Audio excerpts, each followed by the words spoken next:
Hey, so if you live in the El Paso County, you own any type of real estate, any type of property, you got this letter from our friends at the El Paso Central Appraisal District, and you might have questions. What does that mean?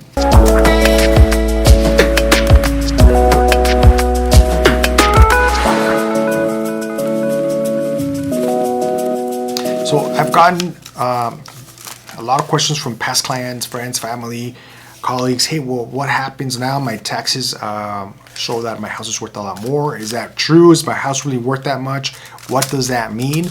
Well, I want to cover all that with you here in this video. But going back to this little letter, if you open it up, there's going to be a few things that are going to be in there. For one, is this first sheet. It shows you the notice of assessed appraised value for your property for 2022, and it's going to show you the difference between this year and last year, what they assessed it for last year. So it might, for most people, that price jumped up quite a bit. What that means is that your taxes are going to go up because taxes are based off a percentage, and your payment is going to go up as well, of course. That's that. Second page here is going to be notice of protest. This is a form you need to fill out so that you could protest your taxes. We'll come back to that in a bit. And then also the things you need, the ways to do that. It's all in that letter. It's information there for all the homeowners in the El Paso County. Right, some other information there. We'll cover those three first pages that come up. Before I move forward with that, I want us to understand what the difference is between appraised value and assessed value. Okay, so there's two different things. Assessed value is what the county, for tax purposes, has assessed your home to be worth. It's based off of what number they're going to tax you. So assessed value is what the taxes are going to be based off of. Okay, so when they do an assessment for the property taxes, they go into a neighborhood, they check homes, they see what's sold in that area a little bit, and they determine a value.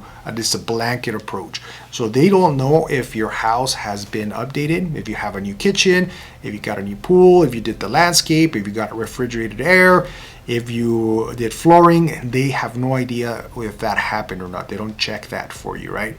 Also, on the other hand, they don't check that you might need a new roof, that you might need a maybe your yard's broken, the pool's broken, your yard needs work. They don't know that maybe there was damage from a leak or some cracks around the house. The stucco, very common in the area. If you have a stucco siding on your house, they might have cracks. They need servicing, maintenance, painting. They don't know all that. Maybe your siding might be rotting, needs repainting. They don't know any of that, so that's not accounted for in the tax for the assessment. So those are things that they look at. So it's just a blanket approach.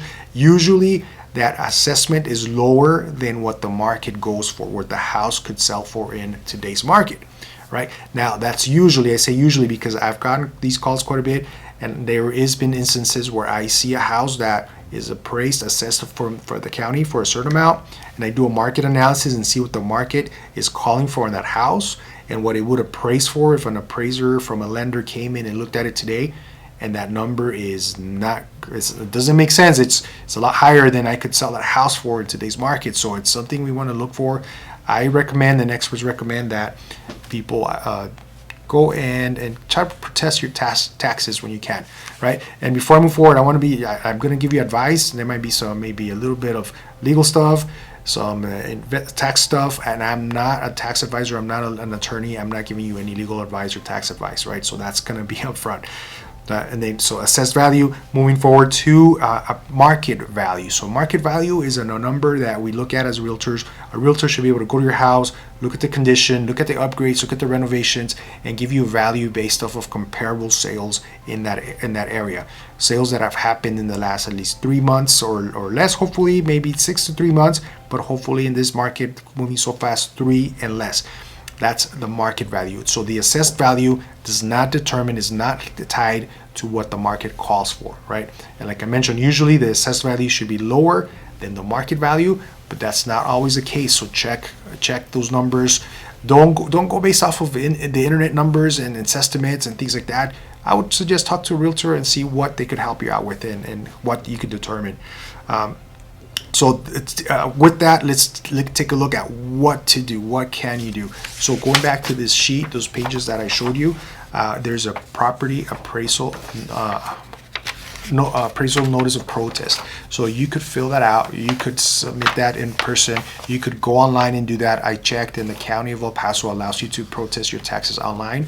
And then you could also walk in there and do that. I don't recommend that without an appointment, but you could do that as well. It takes a little bit of time, but it could save you a lot of money when you go and protest your taxes. It's not something that could be intimidating. It could be maybe scary. You've never done it, but it's something as a homeowner, as part of being an adult, you should do that, right? You want to take care of that and do so.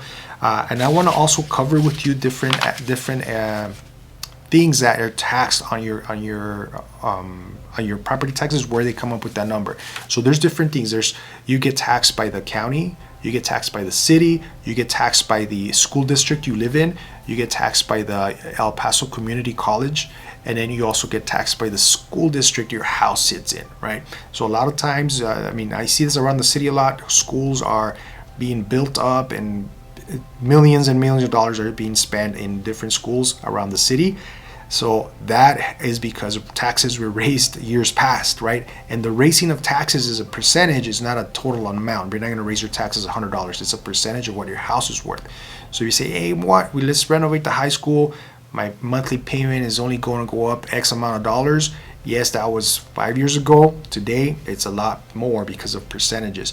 So always consider that. I think it's nice to have good schools and everything for our kids, but consider that balances. It might not be the best decision for everybody, especially right now. People are kind of second guessing their decision at that time.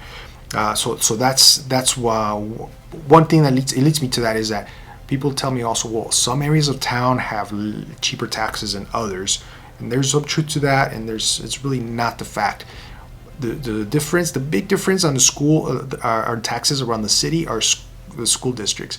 But throughout the city, from El Paso Independent School District, Is Independent School District, Socorro Independent School District, the Clinton District, the rate of taxes is very, very close to each other. So the taxes across the city, you could probably average it out about 3.1, some a little higher, some a little lower, but that is the average for the most part, like 90% of the city, I would say. So don't think that moving from one side of the city to the other is going to save you in taxes. It's not. The difference is that maybe homes on a different side of town are more expensive than the others. They're assessed at a higher rate, a higher value, so then your taxes look higher. If you look at the dollar amount, it's going to be higher, but the reason is that house is worth more. So that's a little misconception I wanted to kind of clear up during this video. Now, what to do, right? That's great and all. Okay, my value went up, which is a good thing. If your values are going up, it's a good thing if you're looking to sell or not. But what I do, I don't want to pay a lot in taxes. My money's tight. Everything is going up in value right now, and the cost of living is going up. So what do? You could always, like I mentioned, protest that. So what way to do that? And before I move forward into that, just so you know, if you protest your taxes, so I mentioned earlier, your taxes, assessed value and market value are not tied. They don't go hand in hand. So your assessed value could be a certain amount. You could protest that dollar amount, and you could still sell your house at market value. They don't go hand in hand. I would advise you, if you're going to keep your house for more than a year, hey, do that. Go ahead and protest your taxes. If you're going to maybe sell in the next few months, call me, of course. But if you're going to sell in a few months, you could always, it's maybe not worth your time. Maybe just go ahead and eat it for a couple months and then sell the house. So it saves you time. It is a little bit of effort and time consuming to do this. So just give you that heads up. I've done it personally. I've talked to people that have done it. So in this form will give you a lot more details on what to do. But what you need to take into account when you're trying to protest your taxes is something that maybe is you could look at homes that have sold in the area that have shown to be less expensive than what the assessed value is showing, like in your neighborhood, homes that have sold. You could take that information out to the Central Appraisal District. You could also take like anything. If your house does need any work, that's what gives you more leverage. Like, let's say you do need a new roof and you haven't saved up money to pay for that, or you need some repairs that you haven't done, like I mentioned earlier, like exterior paint, stucco, things that are obviously that are damaged or in disrepair. Take photos of that. Those photos have to be date stamped. They can't be on your cell phone. You have to actually have them date stamped, printed out. Make sure those photos you want to drop off with the El Paso Central Appraisal or send them in with your protest, and that is going to give you leverage and its tools, and it makes it easier for them to determine, hey, yeah, your house should be worth a little bit less. It's also determined that maybe I recommend, if you are thinking of doing work or you got a quote for some of the repairs, you just can't do them now, get that estimate, send that in there, because that gives them an actual cost of what the cost would be to repair that, and they could help adjust. It could help adjust the value of your home. Something else that I recommend people doing is, of course, is just protest. Something I want to add, not something else to do, but want to add. Statistics across the nation. This is something that happens across the nation, not just in El Paso, but statistics show that 50 to 80% of people that protest their assessed value with the counties, their value is adjusted at some point. So maybe you go on there and you save a little bit of money.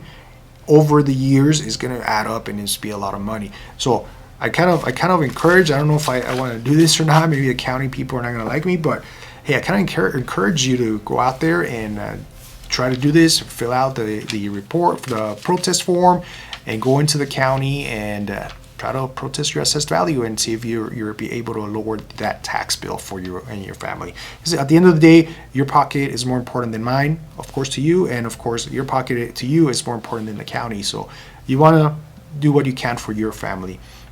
And then another option I want to give you guys is, I've never done this personally, I don't have that experience, but if you say, you know what, this sounds all great, I think I could protest my tax bill, but it's just a lot of work. My brain stops working. That happens to me sometimes. My brain's not working on this point. I don't know what to do. I'm just going to drop it. You could also contact. There is attorneys that will. There's a fee. There's a service. They'll go and do this work for you, and they will charge you based off of the amount, a percentage of the amount that is dropped on your taxes. Example. So if let's say they charge 10%, they drop $1,000 on your taxes, then that's $100 that you pay the attorney for that. So again, it might be like, well, it's not worth it, but over the years, over time, it starts adding up and adding up and adding up. So if you say, okay, I don't protest my taxes this year, next year, anytime you don't protest your taxes, you're agreeing to them. So then if you try, okay, 2 years later, I want to protest my taxes. There's all these issues I had since 2021. And okay, they're not going to look at that. They're going to only look at the tax year you're looking at there. Everything else you're agreeing on if you don't go and protest them. So I hope this video was useful for you. I put these videos together just to give information and help you and make better decisions for you and your family. So I hope this is useful. If you like this information, subscribe. Let me know what you think in the comments if you have other questions about this. And don't forget to like my video as well. I'll see you in the next one.